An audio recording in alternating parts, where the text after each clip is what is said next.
The entire globe is today the site of a momentous conflict. As each side attempts to prove to the world the superiority of its position, the conflict is fought with the words of diplomats, with gestures of friendship and help to uncommitted countries, even with cultural demonstrations. It is fought indeed on every level of man's experience, for the stakes are high. As one of the adversaries in the conflict, we see a challenge as great as any in our historic past. A challenge not, we hope, to be met and joined in battle, but to be faced and fought in the hearts and hopes of men. It is the challenge of ideas.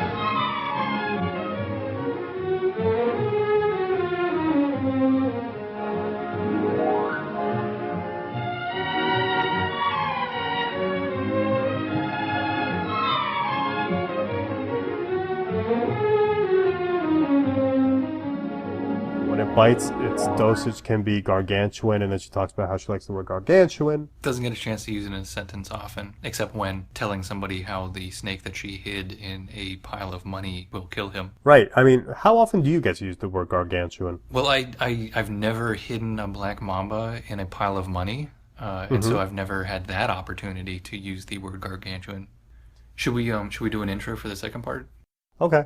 Welcome, everyone. This is Jurisfiction, and my name is Nima Ashtiani. My name is Adam Kirchner, and Jurisfiction is a conversation about whether real laws apply to fictional characters or circumstances. And this is Volume 2 of our discussion of Kill Bill, and it coincides with Kill Bill Volume 2. Our big Season 1 finale. This is it. This is the last episode. For Season 1. For Season 1. We expect that to be a Season 2. For everyone that's been listening, thank you. So, to end off, we are going to continue our discussion on the notable deaths of Kill Bill. Basically, we're trying to determine the level of liability that Black Mamba or the Bride or Beatrix Kiddo, whatever name you want to use to describe her, would have for the various homicides in Kill Bill Volume 1, and now we're discussing Kill Bill Volume 2, picking up with Bud Sidewinder. Right. So, what we learn is that Bud is working as a bouncer in a strip club, and because he's not very good with what days he's supposed to be on and off, the boss kicks him out and cuts him off for the week. So Bud goes back to his home, which is a trailer in the middle of nowhere. He's hurting a little for money too. He could use some skrill. He could. Wow.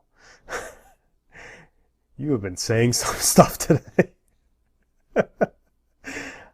He needs a little cheddar. He needs a little bank in the bank. So he needs money. So Bud's hurting for money, and he's at home, which is a trailer in the middle of some desert or something, and he's drinking alcohol out of mason jars. It's evening, and who should arrive but Black Mamba to kill him? She has her Hattori Hanzo katana, and she barges into Bud's trailer. Mm-hmm.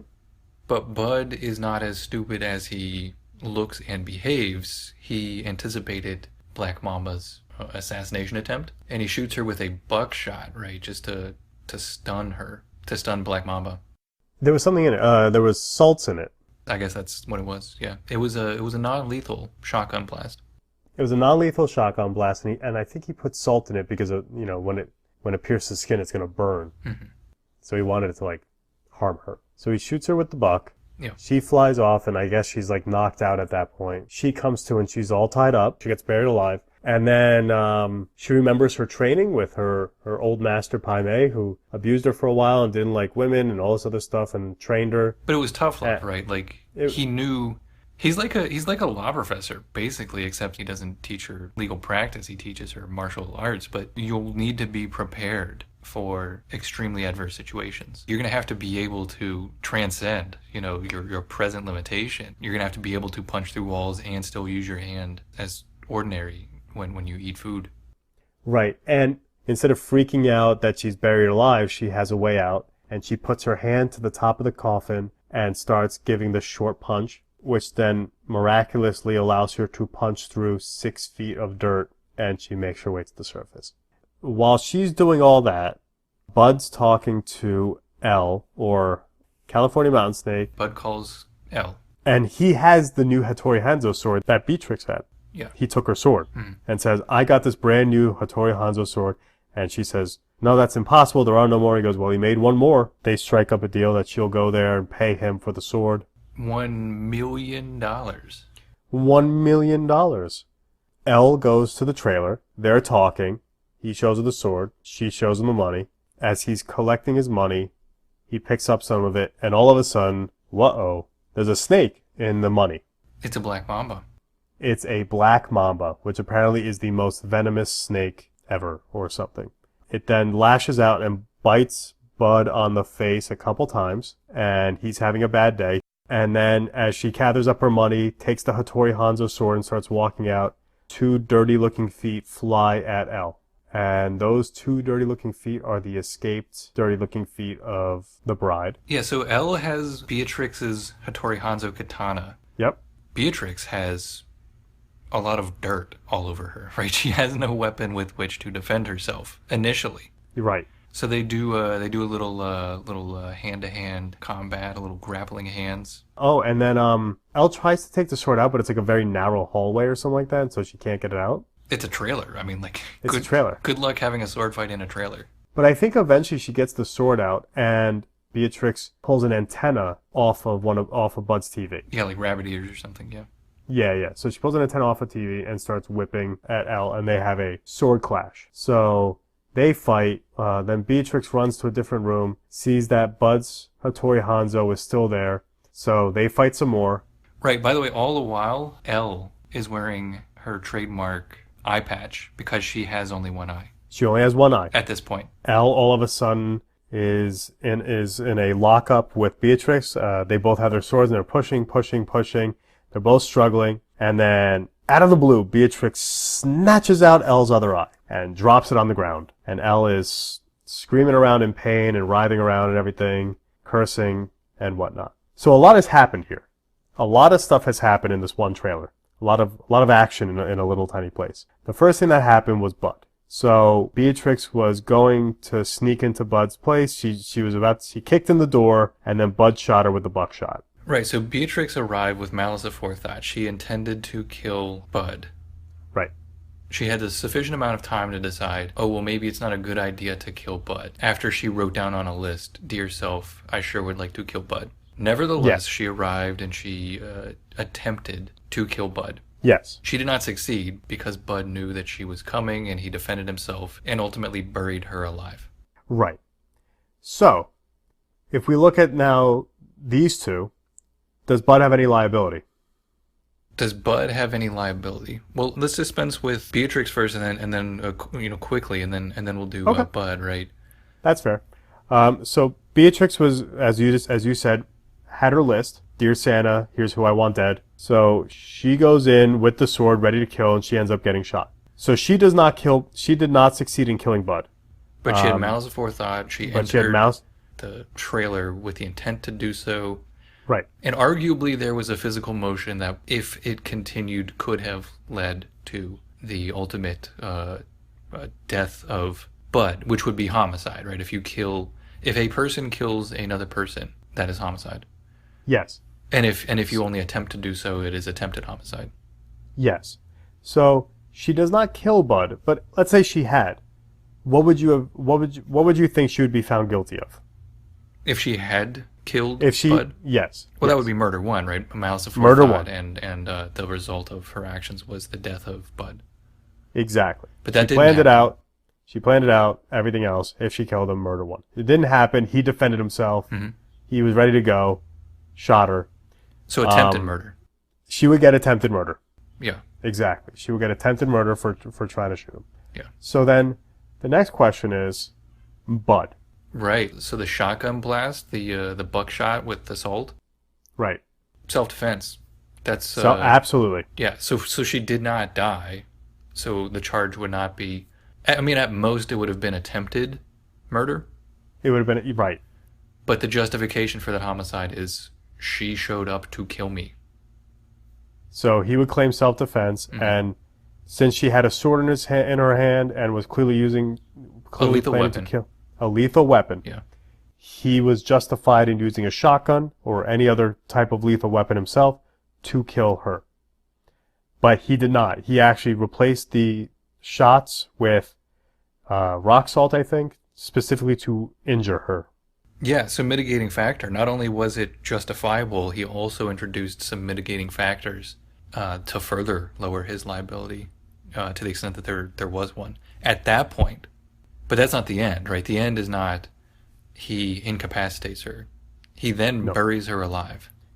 Yeah, yeah. So that reintroduces liability. Yes, yes. So, the way I'm looking at it is, now he's had all this time. She was knocked out for a while too, by the way, before he tied her up. After he shot her with the buckshot, she was out cold. She wakes up, and yeah, he could have gone to law enforcement officials. He could have said, "Hey, law enforcement officials, this woman attempted to murder me. Please arrest her." Right. Of course, she would tell the law enforcement officials, "Yeah, fun fact, he killed lots of people in this chapel, right?" So that would explain why he did not do that. But he had the opportunity; he could have done that. Right. So he did not do that. Burying someone alive 6 feet underground in a coffin, I would say, is if she didn't escape, if she died in there, that would be murder one. Yeah. So malice aforethought, right? Malice aforethought. He had a sufficient amount of time to consider other options, non-lethal options. Mm-hmm. He disregarded those or failed to choose to do those. So you have the mens rea, the mental state. He had the malice aforethought. He knew what he was doing, and if it had resulted in her death, it would have been homicide. However, we know that she did not die as a result of him burying her alive. So it would be attempted homicide, attempted murder. Right. Then the next thing we had was Elle and Beatrix fight, and they're struggling, and Beatrix snatches out her other eye, drops it on the ground, squishes it under her toes, and leaves the trailer. Right, so now she's blind. Now Elle is fully blind as a result of Beatrix's action. Mm-hmm. So Beatrix did not know Elle was there. Right. But she nevertheless had malice aforethought because she wrote down on her list, "Gee, self, I sure would like to kill Elle, given the opportunity." Right. So I think that's sufficient for malice aforethought for Elle. There's definitely malice aforethought for Elle, but she went back to get Bud because Bud buried her alive. It just so happened that Elle was there, and then they engaged in combat. Right, But she was surprised. She was surprised to find Elle there, but she nevertheless was carrying around malice aforethought to kill Elle. Sure, but I would say that if that malice aforethought gets blunted by the fact that she got surprised out. I'm going to say surprised. Just surprised meaning like she didn't realize she was there. Mm-hmm. Surprised that Elle was there. They fought under mutual combat terms. At that point, they both engaged in a mutual combat. But let's say she ran in. Let's say she ran in and killed Elle right off the bat. I would say it could actually be talked down to murder 2 at that point because that malice aforethought has to be there at the time that it's done. I don't know if it just carries around because the plan to do it came up suddenly. I mean, the plan that she had to kill Elle was changed for the purpose of adapting on the spot. You think she needs a specific intent to kill Elle in that moment and not a general intent to kill Elle in any moment? You can have a general intent to kill, but I'm saying... Yeah, but you have a general intent to kill in a moment. In a specific moment, right? But look, if let's say Beatrix is walking down the street with an intent to kill Elle. Elle sees her first, grabs her, says, "I'm going to kill you," and Beatrix flips around and slashes her with a sword and kills her. I would say that Beatrix would have a defense. Although she had a standing malice aforethought, at that moment, when she was walking down the street, her plan wasn't moving forward. She was just walking down the street. She got attacked by Elle and defended herself. So it doesn't stand. Her mens rea doesn't stand the whole time.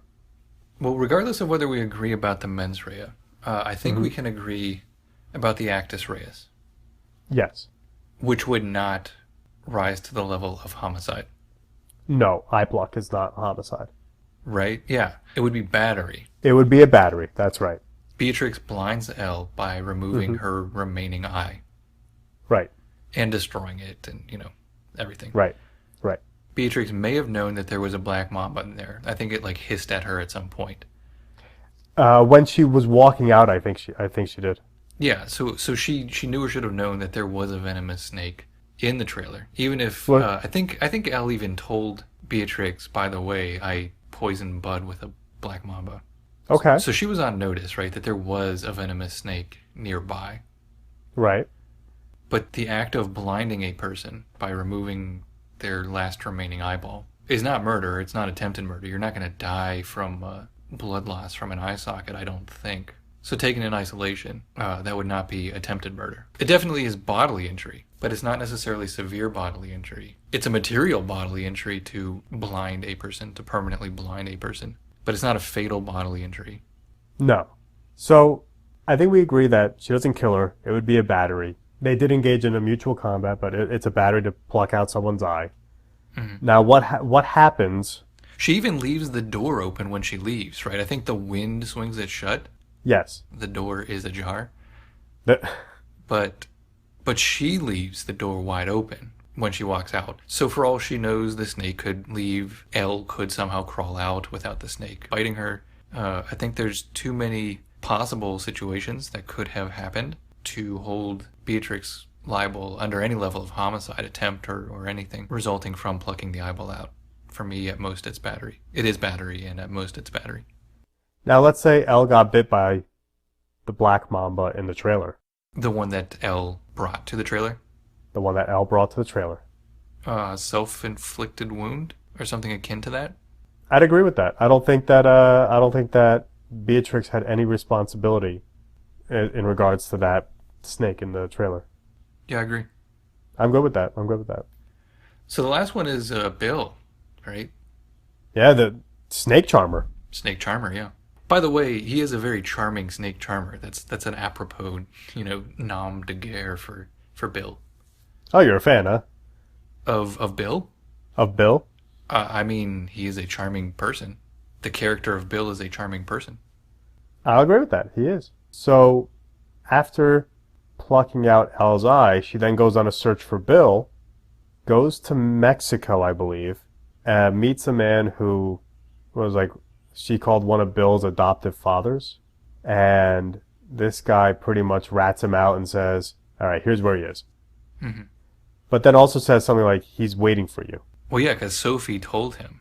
After Beatrix cut off Sophie's arm, Sophie told Bill that Beatrix is coming for him, right? So Bill knew she was on a warpath. Bill knew. Yeah. Bill is in his nice house. Now, how does this fight start? Bill has a conversation with Beatrix. He says, look, I can't trust you for obvious reasons. He shoots her with a self-designed truth serum. Mm-hmm. And they have a conversation. Beatrix somehow becomes suddenly lucid after being drugged. I'm not sure quite how that happens, but it does. And they're sitting outside at a table. I think Don't they just start fighting each other? he holds his own for a little bit. The swords are out of the picture. And then all of a sudden, she does the 5-point exploding heart technique. Right, there's some sort of exchange, and then it ends with the 5-point exploding heart technique, which Bill was unaware Pai Mei had taught to anyone. He was surprised that Beatrix knew how to do it. Right. And then she says, of course, he taught me, because she was, like, prize pupil. Yeah. Teacher's pet. Well, he got her, right? He gets me. was basically her answer, right? Yeah. So then he gets up, he gets himself all cleaned off. She's upset that she just killed him. He takes 4 steps and then takes his 5th. I'm guessing his heart explodes and he drops. Well, but here's the thing, right? So the Kill Bill truthers will point out that Bill actually took at least 6 steps before falling down. Okay. So you could argue he died on his 5th step.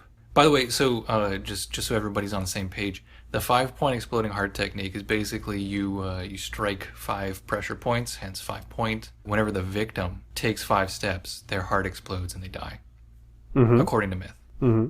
And so the issue is, well, Bill took more than 5 steps, so is there such a thing as the 5-point exploding heart technique? Or was he just pretending that there was. Well, he did have blood coming out of his mouth. He did. That could just be an incident to conflict. It could be an ulcer. Is that a result of an ulcer? 5-point exploding ulcer technique. Yeah, maybe it's just indigestion. Now, so the Kill Bill truthers will say that, because he took more than 5 steps, there is no such thing as the 5-point exploding heart technique. Bill is not dead. But arguably, whenever you take the 5th step, you may still, continue in a limited perpetual motion. Mm-hmm. But your heart did explode on the 5th of 6 or more steps. And then, it just takes a little while for gravity to make you fall down. Okay, that's fair. I am not a truther. I believe that he died. I believe that he died from his heart exploding on step 5. But I guess now we have to go to the real question of he dies, so what happens with Beatrix? Yeah, let's just assume that the Kill Bill truthers are crazy persons. They're legit crazy 88. Yeah, let's assume that there are 88 or more Kill Bill truthers. They are crazy 88 or more, right? Crazy 88 plus.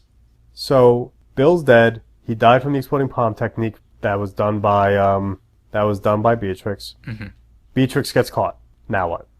Well, so it's a homicide because Beatrix physically engaged with Bill and Bill's death resulted from it. That's homicide. She had malice aforethought. He was on the list of, gee, self, I sure would like to kill these people.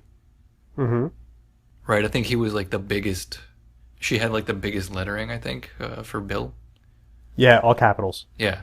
Like, gee, self, not only would I really like to kill these people, I would really, really like to kill this guy, right? So malice aforethought. I think that gets murder 1, presumptively. Presumptively, yeah. I mean, look, she went there with the intent to kill him. And did so. The fact that it happened later and the fact that he knew it was coming, could have defended and was able to defend himself for a little bit, not a big deal. She gets charged with murder 1. Mm-hmm. Now, I'm going to make an argument that could also, I didn't make it before for any of the other ones, but this could also apply to a bunch of the other Deadly Viper Assassination Squad members. And that is passion provocation or heat of passion. That she wanted to kill them, didn't matter how, no plan, just that she was angry the whole time and she was hunting them down. So what was the point that provoked her? The shot to the head and the removing of her child. So 6 years ago, whenever Bill shot her, yeah, that was the act that provoked her passion. That, and then when she woke up, so she got shot in the head and went out cold. She woke up. Coleman 6 years. For 6 years. Yeah. Coleman 6 years. She wakes up, clangs her head, and realizes that they put a steel plate in her head, and I think she remembers the gunshot then. And then goes down, touches her stomach, and gets very upset because she's not pregnant. So that rekindles her passion provocation? Yeah, I mean, look, I would say probably the child more than anything, right? Like, she thought that Bill killed her child. So arguably, that would be the opposite of passion provocation, right? Wouldn't that contradict her entire theory? Right, her passion provocation was, Bill killed everyone that I knew whenever I was trying to make my new life. He attempted to kill me. I assume he also killed my unborn child or otherwise prevented me from carrying my child to term. Mm-hmm. But she learns that not only is that not true, Bill has instead been caring for her child for 6 years. Well, I would say that an argument a defense attorney would make is the man who shot you in the head and let you believe that your child was dead when you woke up and also killed everyone else who knew is now holding your child, has taken your child. So, well, but she was also his child. Right, but look at it from yes, legally that is his child, but look at it from her view, from Beatrix's view. What would a reasonable person feel if you wake up, your child is no longer inside of you, you don't know how long you've been out, you were shot in the head by someone you had this child with, and everyone else was killed with them? The person you were going to marry, their family, friends, everybody in the church was killed. Look, they had a heart-to-heart. Bill and Beatrix had a heart-to-heart, albeit under the influence of some narcotic, yes. Yeah, are narcotic, right? To render Beatrix likely to speak truthfully, to the extent that serum actually worked the way that it was intended to work. But they explain to each other, look, we're both guilty of a lot of things. We have done a lot of bad things to each other, but ultimately we both care for this child. But I understand, they said to each other, I understand that you would still like to kill me because of the many bad things that I have done to you. Right? They owned up on their guilt to each other. And I think that even to the extent that seeing the child again for the first time and theorizing that the child had been abducted, although she learned that the child was not abducted, but in fact was cared for by her legal guardian, the paternal parent, I think that all cuts against the passion provocation theory flowing from the side of the child. Right, and look, I would say I would agree with you to the extent that that may blunt the argument some. I think the argument could still be made. I think that a defense attorney would definitely say, look, this is someone who's been enraged, everything else. Now she sees her child. That in and of itself is a severely emotional point. Yeah, I'm not saying that there's no merit to the argument. I'm just saying I think that the answer, after you analyze it, is that the passion provocation is undermined. I got you. So for you, it's murder one. Yeah, for me, it's notwithstanding the argument that there could be passion provocation, that passion provocation is undermined, and instead it is killing with malice aforethought without justification. To me, there's no justification. Okay, I mean, I agree with you to an extent. I think if the argument is made and you put it before 12 jurors, I guess it would be excuse, right? It wouldn't be a justification. Justification is self-defense. It would be an excuse, right? So it would not get you off the hook. It would simply mitigate the murder one. Right. If she prevailed on the passion provocation theory, it would be manslaughter. Yes.